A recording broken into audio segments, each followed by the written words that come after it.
अस्सलाम वालेकुम। मेरा नाम अब्दुल मोमिन है और मैं फ़ास्ट इस्लामाबाद कैंपस से हूँ और इस प्रोजेक्ट का प्रेजेंटर हूँ।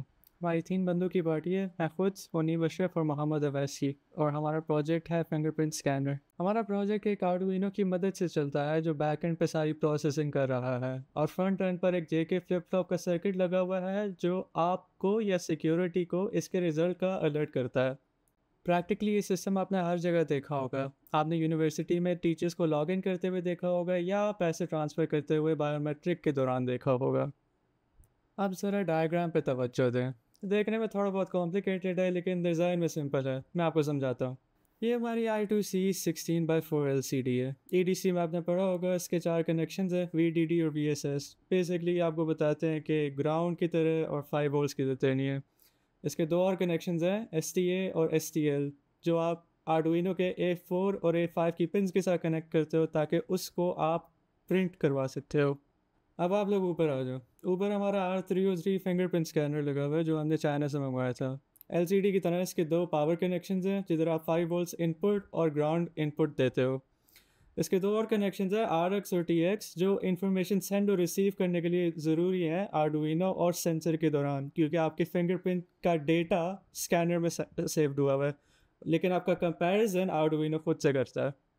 उसके राइट पे एक जेके फ्लिप फ्लॉप सर्किट लगा हुआ है। ये एज अ फ्लिप फ्लॉप की कॉन्फ़िगरेशन में सेट है। इसका क्लॉक और उसकी रीसेट पिन हमारी आर्डुइनो के साथ कनेक्टेड है और जेके खुद से 5 वोल्ट्स और ग्राउंड के साथ कनेक्टेड है। अब हम सारे जानते हैं फिंगरप्रिंट सेंसर का आउटपुट या तो एक ट्रू होगा या फॉल्स होगा, या तो आप चोर हैं या तो हम नहीं हैं। और ये कंट्रोल हम लोग एक क्लॉक के राइजिंग और फॉलिंग एज से करेंगे जो जेके डिटेक्ट कर सकता है और उसके हिसाब से आपको आउटपुट देगा। जैसा कि आप देख सकते हैं, अगर एलईडी रेड ऑन है तो इसका मतलब है पुलिस आ रही है। अब ज़रा इसका एक वर्किंग एग्जांपल देखते हैं। बाय डिफ़ॉल्ट एक नॉन इमरजेंसी स्टेट या स्टेबल स्टेट में रहेगी, जिसकी मतलब है कि ग्रीन एलईडी ऑन रहेगी। लेकिन अगर आप चोर हैं और आपका कंपैरिजन फॉल्स है और एक इमरजेंसी सिचुएशन क्रिएट होती है, तो आर्डुइनो क्लॉक की लाइन पर एक इम्पल्स भेजेगा जिसकी वजह से रेड एलईडी ऑन हो जाएगी और पुलिस आ जाएगी। अगर हमें वापस इमरजेंसी स्टेट से स्टेबल स्टेट पे जाना होगा तो आर्डुइनो को रीसेट पिन पे एक इम्पल्स भेजने की ज़रूरत पड़ेगी जिससे हम लोग स्टेबल स्टेट में आ जाएंगे। अब ज़रा इसकी वर्किंग एग्जांपल हम लोग देखते हैं जो मेरे टीममेट मोहम्मद अवैस ने प्रिपेयर किया।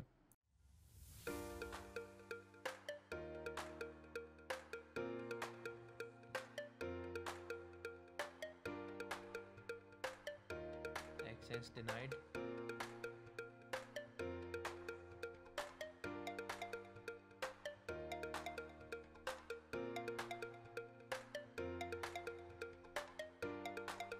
Okay, verified. अब ज़रा कंक्लूजन पे आ जाते हैं। ऑब्वियसली जो हमने यहाँ पे आज पढ़ा है वो शायद एम्बेडिंग में और फाइनल ईयर प्रोजेक्ट्स में एक्सटेंसिवली यूज़ होगा। हमने ये भी सीखा है कि जेके फ्लिप फ्लॉप्स को आर्डुइनोस के साथ इंटरफेस किस तरह करते हैं, और हमने ये भी देखा है कि जेके फ्लिप फ्लॉप्स को एक कंडीशन पे टॉगल किस तरह करते हैं। अब ऑब्वियसली सिस्टम परफेक्ट नहीं है। नॉइज़ की वजह से 5 वोल्ट्स जनरेट करना मुश्किल काम नहीं है। अब ऑब्वियसली हम लोग नहीं चाहते कि इमरजेंसी सिचुएशन एक गलती की वजह से पैदा हो जाए। एडिशनली हम लोग एक पाकिस्तान जैसे मुल्क में रहते हैं जहाँ पे बिजली तो होती ही नहीं है। इसलिए हम लोग चाहते हैं कि UPS uninterrupted power supply integration हो ताकि बिजली जाए तो सिस्टम ख़त्म ना हो जाए। थैंक यू, आप सारों ने मेरी प्रेजेंटेशन देखी, मैंने बड़ी मेहनत से बनाई है। एंड अल्लाह हाफिज़।